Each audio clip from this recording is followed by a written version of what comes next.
Welcome, Patriots. Today is a pretty darn cool episode. And for those of you listening on my podcast, you're going to enjoy this episode.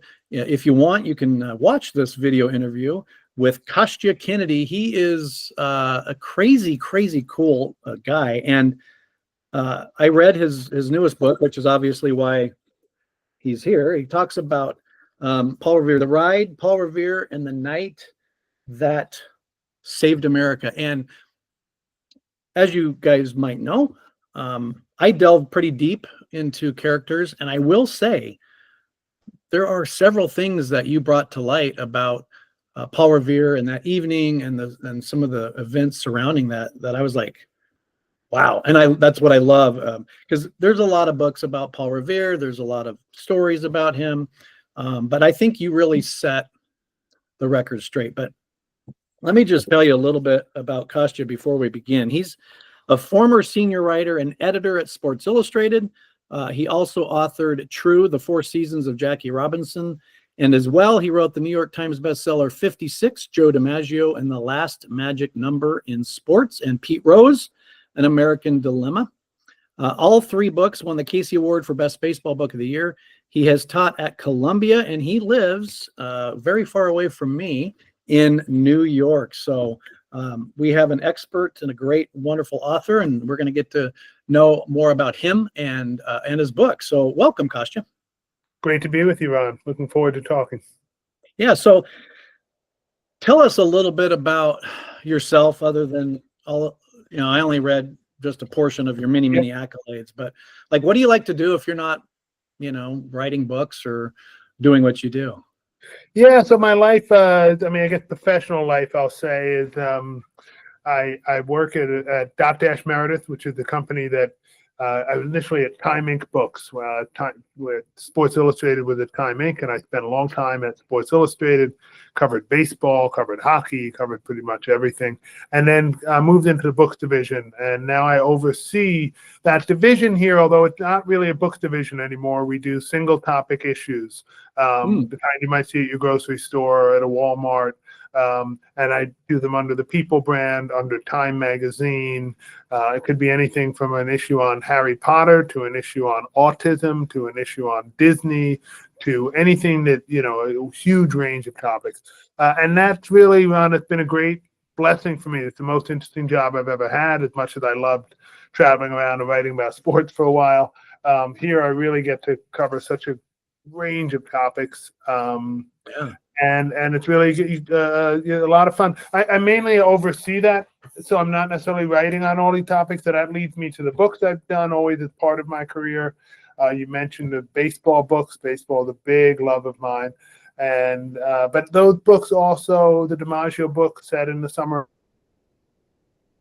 big element of social history in it. The last summer before the war, certainly you have to have some interest in baseball to like the book, but it's not entirely a baseball book. It's also a book about it being an Italian American and being a person in the summer of 1941 in America. So moving over to the ride and Paul Revere was kind of a natural move for me. I guess I focused it all on work. I have 2 wonderful daughters, and my wife and I live in Westchester County, New York. We like to kayak, like to go to the movies, and we like to travel. So maybe we'll come out to Idaho one day. Yeah, please do. We'll give you a tour. So you said that going from all your baseball books that you've written and going over to Paul Revere was a natural transition. To me, I was like, well, how is that natural? Because you're going from a sports figure that you can watch maybe movies or old footage and TV and listen to how they talk to people. Like, that's the detriment of my topic, is I only can read, and really that's about it. There's no video, there's no photographs, there's paintings of some. But what inspired you to say, hey, I want to write about Paul Revere? Yeah, so you're right, there is that dissimilarity, but there is also, and maybe we'll get to this a little later, but just in terms of archival research, there's a lot of similarities, especially if you're going back as far back as I went. There really was no TV in 1941, for example, when writing about DiMaggio. Obviously, there was more record keeping then than there was in the 1760s and 1770s.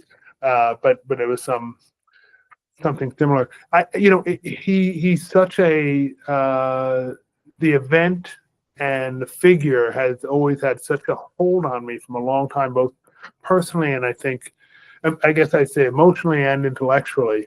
The emotional part is I can remember, as probably many people can, being 8 or 9 years old, well long enough to read on my own, but still love being read to, and sitting up in my bed at night, my mom sitting beside the bed, reading to me, "Listen, my children, and you shall hear of the midnight ride of Paul Revere," the great Longfellow poem. Right. And no pictures, Ron, right? No pictures. Mm-mm. At least in the version that I was being read. Like there are books that have pictures, but so it was left entirely to my imagination at that point. And then when I started sort of thinking about it, it stayed with me, and he seemed such a relevant figure. You see him sort of adopted by the right and the left, right? So you'll have Mhm. somebody for like the new a Christian group calling themselves the Paul Revere of Pennsylvania. And then you have Greta Thunberg holding up 2 lanterns as a warning for against climate change. And you really just see a broad range of people invoking him. And that's probably because, or in one such a seminal event that he's so associated with. Like you couldn't really do that with George Washington or Thomas Jefferson. Like there's too much about them. He's a little Right. more like Rosa Parks or somebody, like known for one particular, even though he led a very long and full life and contributed in many ways to American history, as you know, and maybe we'll talk about. But his whole legacy really boils down to these few hours of his life, and him knowing what time it was when he did that. Right, this was the moment that he was going to leave his legacy, and all of those things just began as I began to think about it and began to wade into it. Was just really had a lot of appeal to me. Cool, very cool. And you're right. I mean, he is known for the Midnight Ride, mostly probably because of the poem, and I think people might have a few misconceptions or a lot of misconceptions about that ride. They picture, excuse me, Paul Revere riding. I'll ask you in a minute what the whole purpose was, but they think he rode everywhere, told everybody that the British are coming, which he would never yell because at that time they were all British, right?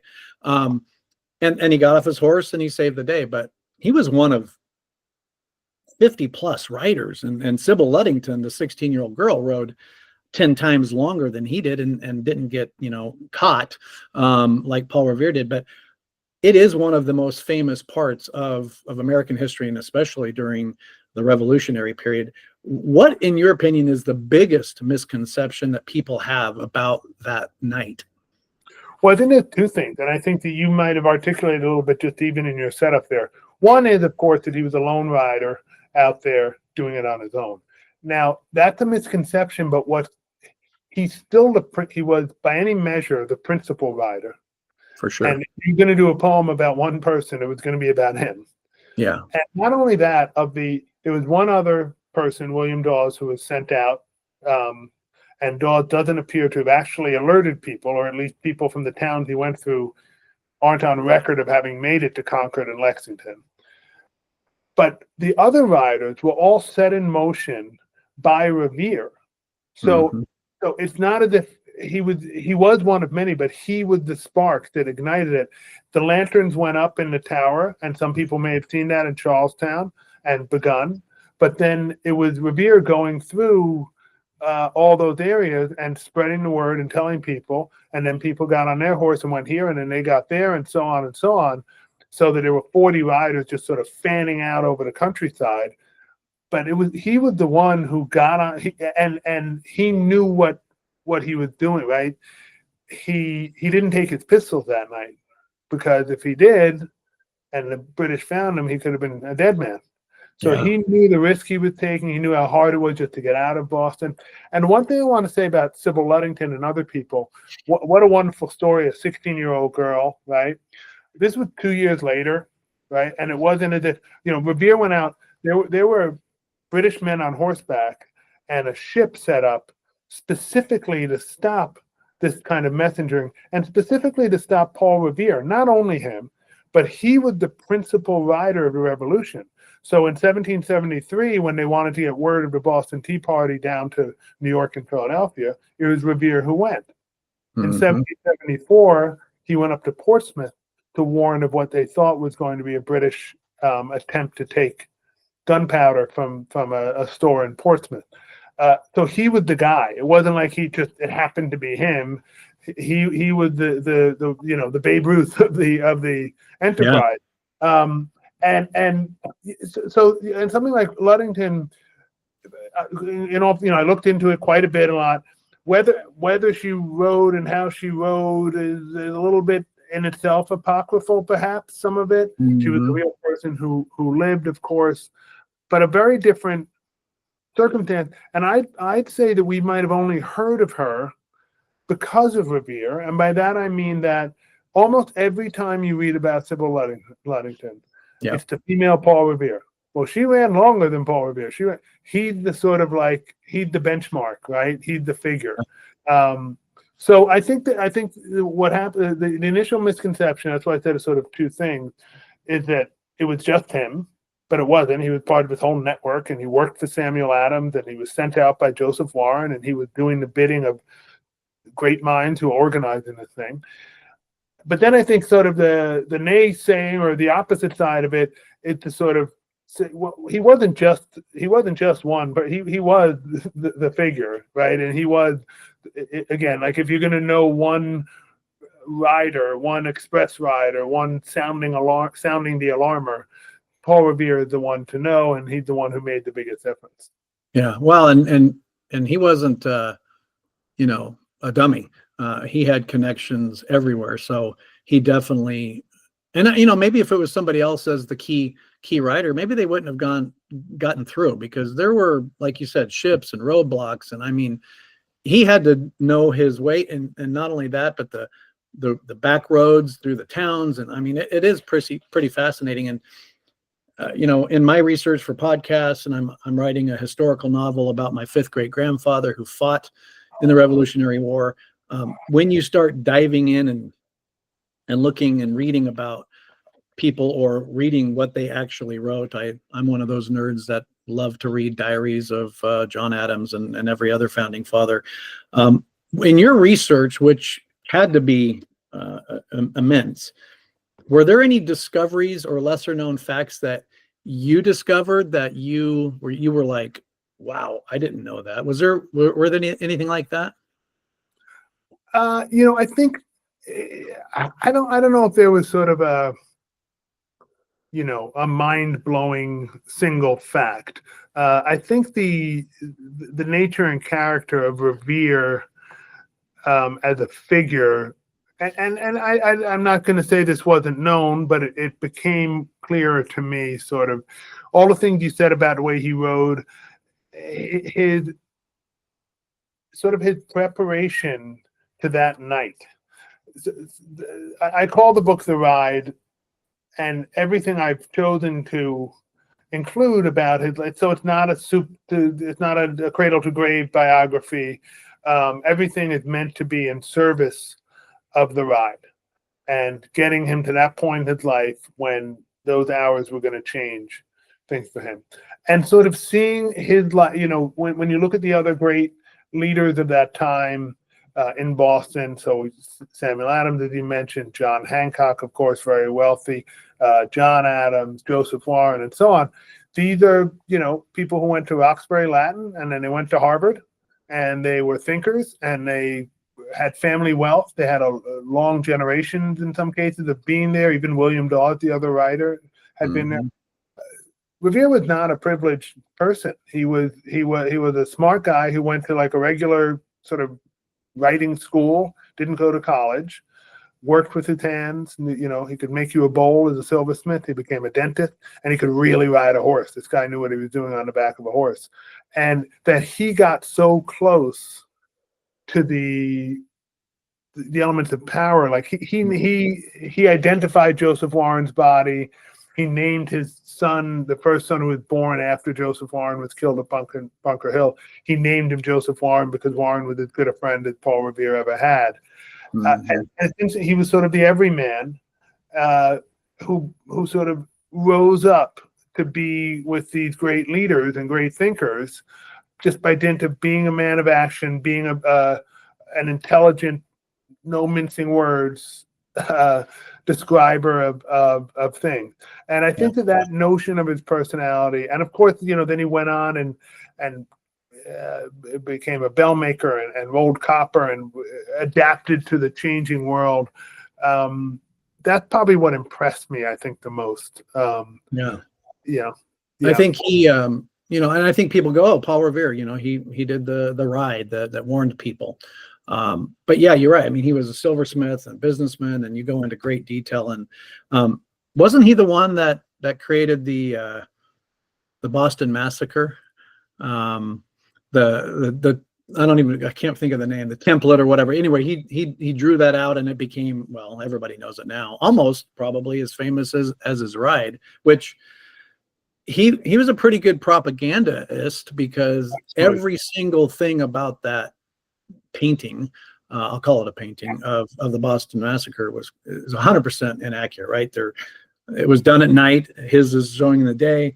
There was snow on the ground. This is like the middle of the winter or summer. So it was very different, but he had a lot of impact on American history and the message of standing together and getting united, I think, than just the Midnight Ride. But the Midnight Ride was critical, because had he not succeeded, I mean, who knows where we'd be now. I mean, in the Boston Massacre, you're absolutely right that he engraved several things. There's a few others that are fairly famous, of like the British boats in the harbor. None is more famous, as you said, in the Boston Massacre.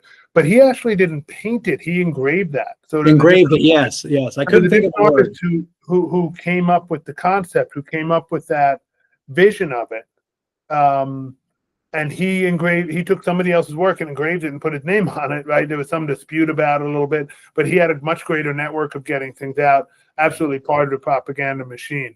So he was involved he was on the boat at the Boston Tea Party and painted face, right? So he was involved in the revolution, in the rebellion, basically as it began. He was the son of liberty. He was in the Caucasus that met and plotted.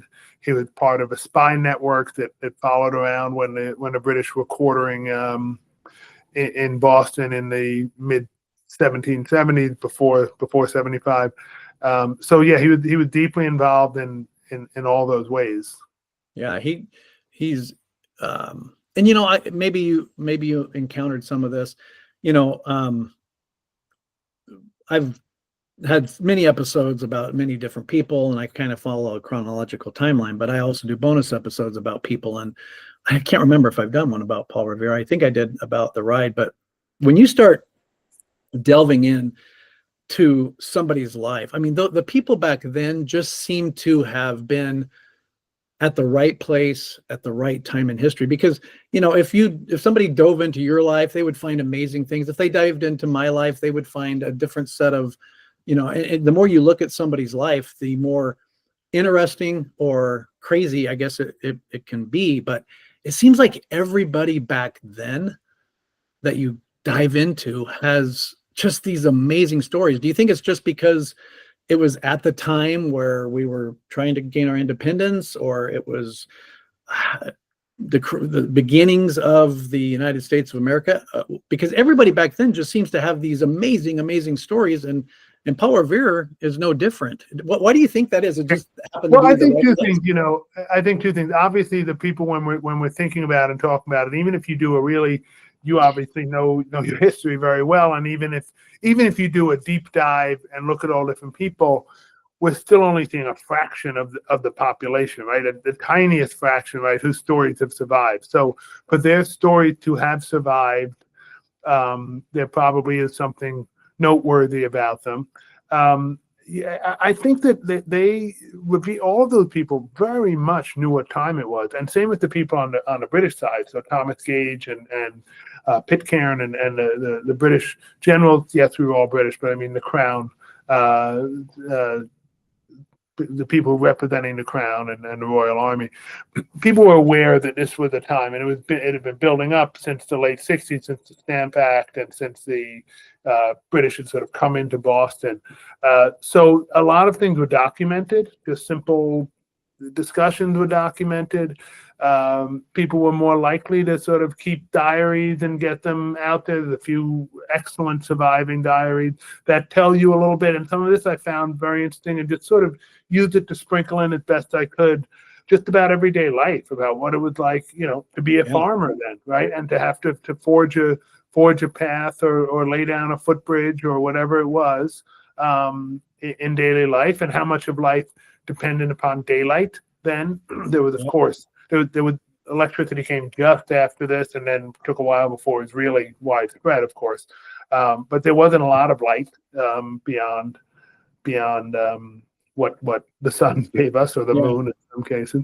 So I think that it is, as you say, it was the time in history, and it's the people that have survived over the years that give it that aura, and why it is so interesting, and can be so interesting just to think about how life was.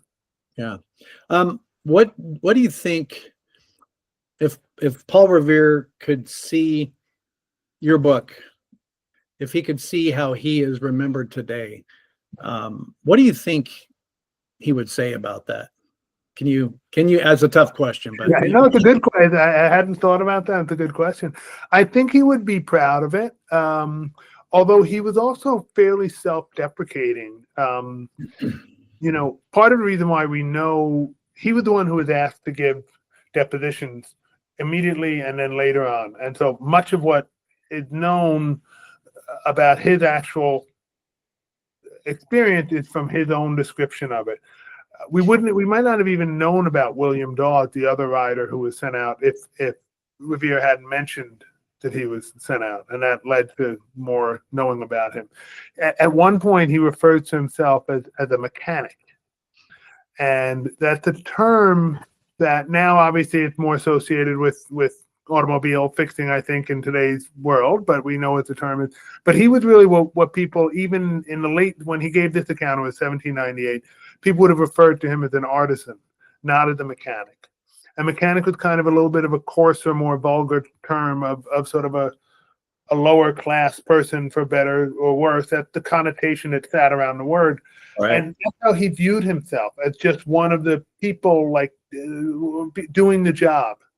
And he suffered no fools, he told, and people asked him something, including when the British soldiers who stopped him that night, the Royal soldiers, they said, "What's going on?" He just tells you. He doesn't. He just tells you, "Here's the deal. I'm going out. I know you guys have sent out 800 men across the boat, and I wish I could have shot them all in the head, but instead I'm riding around to get everybody."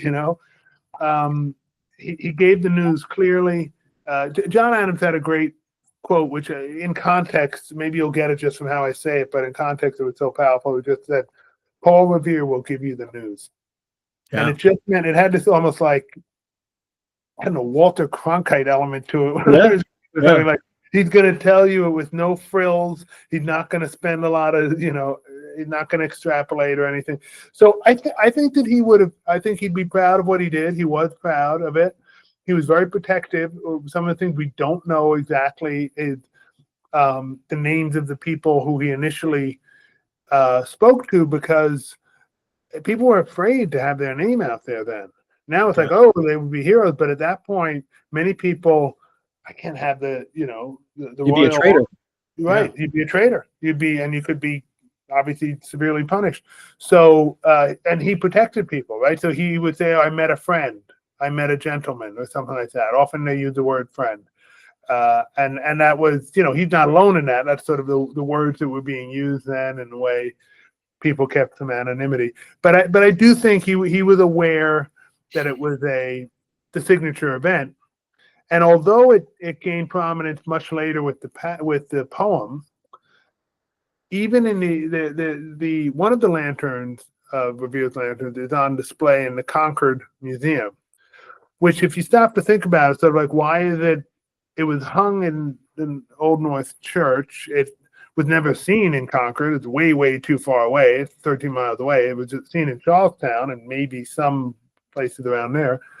What's it doing out here? Well, it initially got there and it passed down to some families because somebody went there and bought it as sort of an artifact in a few years after 1775, knowing the significance of it or sensing that it would be significant. Yeah. So they knew in the time, it's not all myth making. They knew in the time what a crucial ride this was, what a crucial night, of course, that was for the future of America. So when I with my book that I'm writing, and it's not about my book, but it will set this question up. So my fifth great grandfather fought in several 6 key battles, Long Island and others. He got injured, shot. He was only in for 6 months. He was from German descent, so he didn't keep a diary, right? So we know a lot from John Adams and Jefferson and, of course, Washington, because there was so much that they wrote, and also that so many people wrote about them. Nobody knows my great Peter Kern. He was a private, and he may have been, near Washington. I have no proof of that. So I have to balance historical fact with drumming up what I think he would have thought, or what somebody in his position was thinking at the time. Did you have any difficulty? And I don't see it in your book. I think you do it marvelously, but how did you balance storytelling without losing the historical accuracy? So one thing that I wanted to approach is, I'm a journalist. I've been a journalist all my life. I try to be a storyteller. So that was my goal, right? To have it told in a way that you could come along for the ride, so to speak. Yeah. But of course, bounded always and entirely by facts and the narrative as it was. And I think I alluded to a little before that some of the things that helped were diaries and descriptions of the town and the area. The weather, for example, was heavily chronicled in those days. It was a big deal when it was a full moon, because it meant a difference to your life if you could go out or not. It was a big deal when it was no moon, right? So that's just one little element. But to bring in some of the things out to the side of the main event that would color it, to understand how their kitchen must have worked, to understand how when he went out to see Hancock and Adams staying at the Jonas Clark house in Lexington, where they was hiding from the British, to understand what that house was about and that life was about, and that there were as many cows as humans probably in Lexington in those days. So that's what I sought to do, right? And there were times when you have to make a judgment, and I always make that clear and say it may have been something you can know, and I'm using air quotes but don't see it for sure, simply because they've been documented in several sources and it seems very reliable. And other things, you make an educated best judgment and use that. And I think that, I said earlier, like, everything is in service of the ride. And you probably find this too, maybe not specifically about your grandfather. When you're doing a book, and this is true of all the books I've done, you come across so much information, and you can always write more than you include. And I would try to be very judicious about only if it was in service ultimately of the ride and the implications of the ride would I include it. Now, that might be a job that Paul Revere held as a bell ringer at the Old North Church at age 15, because, and the chapter goes into it, it obviously has a connection to the ride itself. But I didn't worry about, finding out how he did in school that day kind of stuff, right? Because that wasn't so much important. So I think that's the way, trying to be as focused as possible on the task at hand, and then bring in as many elements as you could to try to get there. Well, you do. I mean, and my listeners know me. We obviously just recently met, but I'm pretty blunt. and good or bad, I just say it how it is. Good. But your book I mean, I read it in a couple days. It has this flow that is so easy to, for me, it was so easy to jump in the saddle and be with him throughout the ride and everything else. It was just so, I don't know, if that's a style of writing. I mean, I throw words on a page and my wife makes it sound good. But there's just an easiness about reading this book. And you do that so well. That's why I wanted to find out, because I mean, I'll get books from people. This is all I read. American Revolution. That's all I study. That's kind of my sickness or my addiction. But and there's nothing in here that I was like, oh, that's not right. In fact, there was more times I was like, really? I mean, I've studied Revere. I know Revere. I feel like I know him, right? And I'm like, man, there's some good stuff in there. So I loved how I felt that there was nothing inaccurate, but your storytelling and weaving those two together was just like, it was fantastic. If you could go back in time and witness just one moment of his ride, just one segment, what would it be and why? First of all, thank you very much for the thing that you said about the book. It means a lot. I know you're somebody who reads a lot and is in here, so I really appreciate that. You're welcome. Now that is the real question. If I could go back to one moment of the ride, there's a moment early on in the ride when he encountered a couple of British soldiers, and this is long before hours before he makes it to Lexington and then subsequently is captured, where he encountered a couple of British soldiers, and he can see that they're armed and they see him.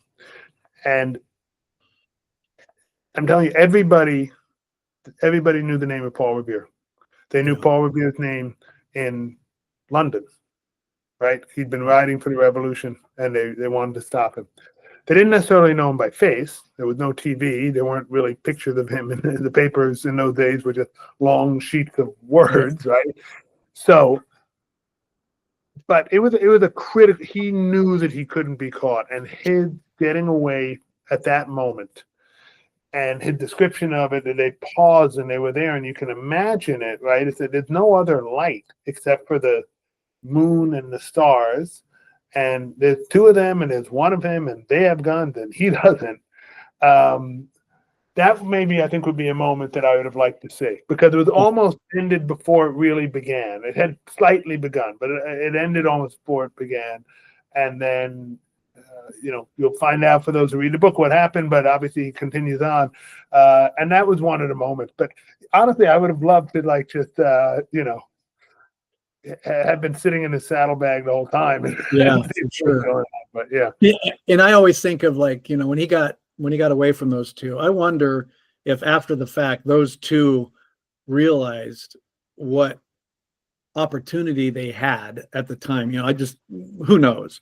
Probably nobody. Yeah. So it's kind of cool to play those what ifs. But I think I would have liked to see. That was a pretty good. I'd probably choose that one, or when he actually reached the house, just to see. That you go into great detail in the book. Do you think there's any lessons that we can take from his ride that are applicable to today? I mean, I don't know. What are your thoughts on that? Is there anything that we can take from what he accomplished and what he did and persevered through that we can apply to America or people in general today? I think that being aware that a single act can change your own life and your own legacy, and can change the course of history. And a nonviolent act, right? Yeah. So not an act of and not even an act of hostility, an act of gathering, of rousing people, right? So whatever that might be in one's life, and very few of us have some reason why we have to warn them something like that. But whatever it might be, when you know that your time is at hand, to be able to seize that moment, that was something that stayed with me. And I will say, we talked earlier on about, what connection to my other books it had. It is a little similar, and I don't know if people know about baseball and stuff. I'm not going to go into it too much, but when Joe DiMaggio was having his hitting streak in 1941, he hit in 56 straight games. And for this man, in his time on Earth, this is what transformed him from being a baseball player, a very, very good baseball player, to being a superstar who we're talking about 70 years later, who, just like everybody knows Paul Revere's name, pretty much everybody knows Joe DiMaggio's name. And there was certain similarities in temperament and being able to see, this is my time, and it's happening, and I'm going to seize it and do it. So there was something almost inspiring, I think, on a personal level there. Yeah, for sure. And the other thing, and this is not unique to Revere, it's true of many people at that time, but he had a pretty successful business. He had 5 kids. His first wife had died after giving birth. He's now in a second marriage. It was a wonderful marriage. They stayed together until her death many, many years later. What I'm trying to say is he had a pretty good life, and he probably would have been just fine, regardless of the British involvement. Like the British wanted a little more tax money, right? They weren't coming to like lock people up, and they it's basically, we were all friends, kind of arguing about money and control. Right. And he was in a position of relative comfort and success that he didn't need to risk any of this for his personal gain. Yeah. He's risking it for an ideal. And again, that's true for many others, certainly Joseph Warren and many of the others we've spoken about. He's not unique there. But that's an impressive thing. It would have been very easy, and certainly many people did, to stay on the sidelines. Many people did not stay on the sidelines, of course. But so that also was a impressive thing. Yeah, that's excellent point, because I think today, in today's world with technology and being connected, that it's supposed to bring us together, I think it might be doing the opposite effect. However, I think with so much access to information and so much availability worldwide, I think people don't believe that one person can make a difference in a good way. And I never thought about it until you said it so eloquently, is this one act, it wasn't hostile, it wasn't shooting, it wasn't violent. It was, he was being a text, right? He was a future text and letting people know. And that's awesome. But I think today people say, why does my one vote doesn't matter, or what could I possibly do? And I think if those that love these topics and our founding fathers and mothers, I think there's so many lessons to be gleaned from them. And yes, they were at the right place at the right time and all of that. However, George Washington didn't need to do anything either. Thomas Jefferson didn't need to do anything either. John Adams, he didn't have to risk his entire career by representing those involved in the Boston Massacre. And you just I'm in awe of all those people. And Revere, he wasn't that. What the ride was not a violent thing. I love how you say that. That's going to stick with me for a long time, actually. There's a lot of lessons and great tidbits and information in your book, but if there's one key takeaway message from the book that you would want others to get out of it, what would that hope be for the reader? I think a little bit of what we just talked about being aware of your moment and being confident that you can make a difference. But I also think a level of sobriety in there, I would say, and I say this today, I'm sure there's people on this podcast, just as in everywhere in the world, from all different political positions and all that. These were not hysterical men. These were not, and women. Sadly, the men get documented more, but there were many very, very important women involved in Agreed. these people were not. They were not yelling and screaming and calling each other names for no reason. It wasn't. They were arguing passionately about something they disagreed with. They were arguing about British control, but it wasn't a lot of name calling. And they were friends, right? The Massachusetts Artillery Company trained together, loyalists and patriots, side by side until the last days of 1774, right? You didn't hate a loyalist. You didn't, it's like they didn't hate somebody from one political party or another political party. They weren't exactly political parties then, but you understand. There was definitely two sides for sure. Definitely two sides. But there was sympathies for the other side, and there was empathy for the other side. And, the British were wrong ultimately, but they weren't, they'd funded the war, the French and Indian War, and spent a lot of money on it. And we wanted their help then. And then when we were done, we said, okay, we don't want your help. We don't want to pay taxes, right? So again, I think the Americans were ultimately in the right, but it wasn't a completely hostile, wrong point that the British had. And I think people recognize that. And you see it a lot in when you're reading Thomas Gage, the leader, the general who led the Royal Forces. He was good friend. He would serve with George Washington, right? They were. It was a much better, closer group of people who had honest disagreement, but heard one another, listened to one another. I think everybody. That's why the shot heard around the world has such significance. Everybody to the last minute, Ron, and you probably come across some people were hoping against hope that it wouldn't have to come to this. Nobody wanted to have to kill one another and have all these, Right. 22-year-old people are dying, right? So yes, it's for an ideal, and we honor them, but still they, So I think that it's a little bit of that one. Sometimes when I see, and then it's amplified by social media, of course, but people on either side so angry at the others in a way that, look, I'm sure there was some of that then, but in a way that just isn't productive and doesn't need to be. Like they listen to each other in a different way. Yeah, that would be quite amazing if both parties in current political climate, if they would actually, they say they listen to the other side, but I don't think they do. Just find some common ground, And I think there's got to be something. There's some common ground, right? There might be a lot of uncommon ground, but we're all human beings and we live in America, and like there's some common ground, obviously. Right? Amen. So, Amen. I think you mentioned Thomas Gage. I mean, you're right.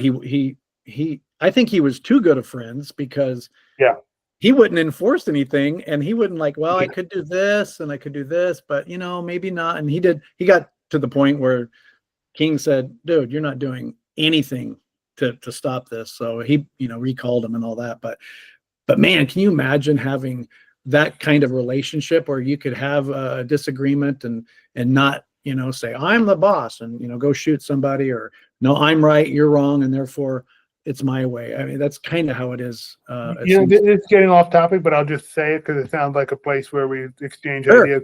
You talked about I think you had a background in the military, and your family does. Somebody was saying to me how I heard somebody say it. I can't remember whether it was an older, either Republican or Democrat. I literally can't remember.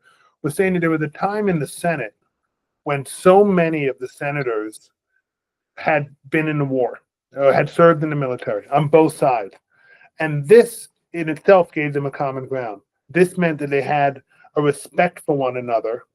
Even if they disagreed terribly on how much to tax or whatever the social issue might have been, they respected one another.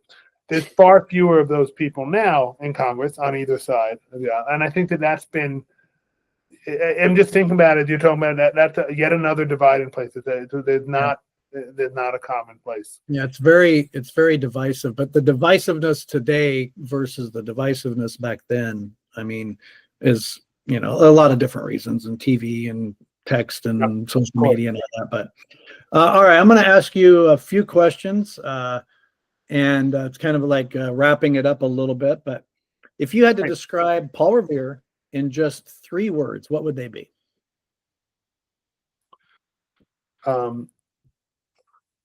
Able, direct, courageous. Ah, courageous. I love it. If you could later on tonight sit down with Paul Revere at dinner, what is one or two questions that you would ask him?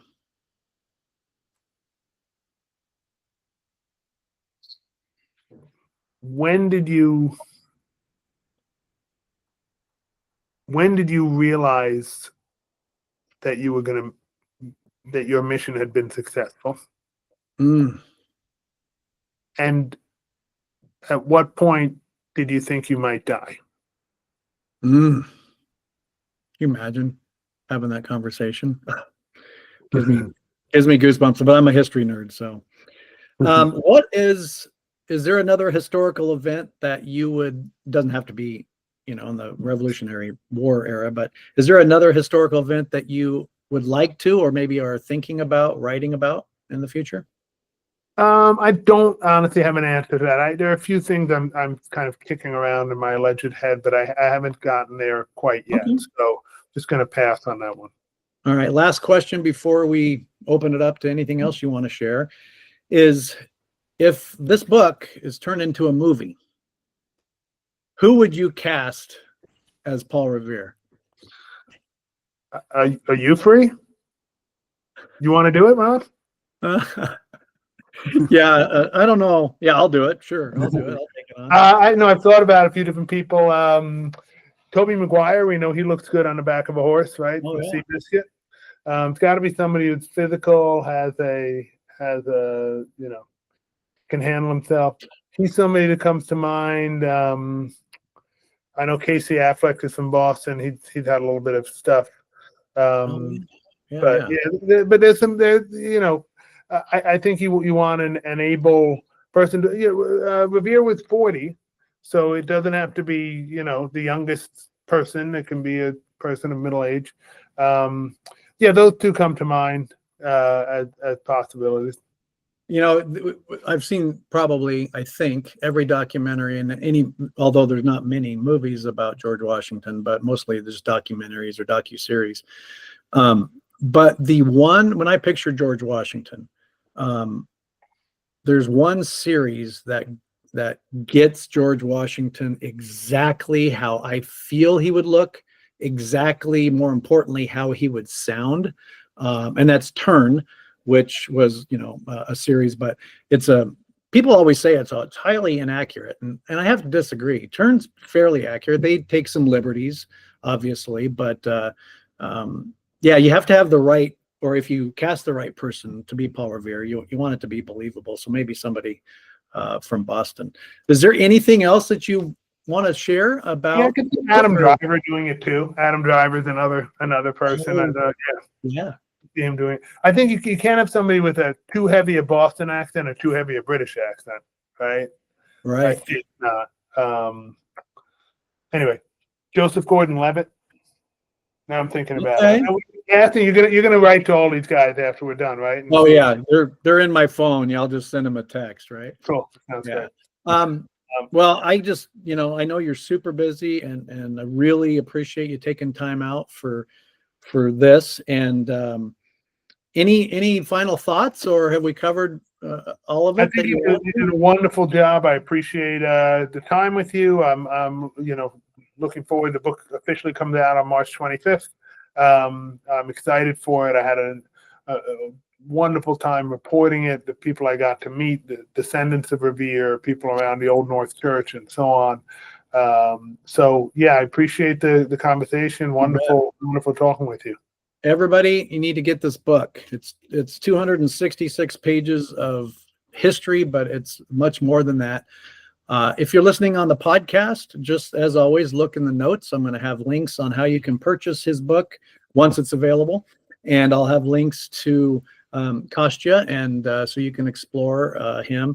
If anybody wants to reach out, I know you probably have a publicist and you're not just, on Facebook and people message you. But if somebody really wanted to say, hey, I think I need to share something with you, is there a way, or is it in the book, that how somebody can get in contact with you? I'm happy to share that. The book is, I will say, the book is available for pre-order now, so you could good order whenever. whenever they would like to, which is wonderful. I have a website, KostyaKennedy.com. That's the best way. You can go there. There's a contact form, and that's the best way to reach me. Okay. There's a contact way through the book too, if somebody prefers that. But either way. Okay. Well, I feel a little special because I got it a little bit before you could buy it, and it's just a book that you need to read. And you know what? I think the really cool thing about your book is my circle is with people interested in the American Revolution. That's my life. But you don't even have to really be a history guy or gal, and you don't even really have to say, well, I don't care about the revolution or what. It's just a good, solid book as a standalone. So don't think that, oh, I have to know this or I have to be a certain. Get the book and read it, and share it with others, because the more that this gets out, one, it's going to help educate people, but there's so much in this that's so good. Look in the links on YouTube as well. All the links will be there. And again, Kostya, thank you so much for your time. I know you're super busy. My pleasure, Ron. Really enjoyed this time with you. Thank you. Yeah.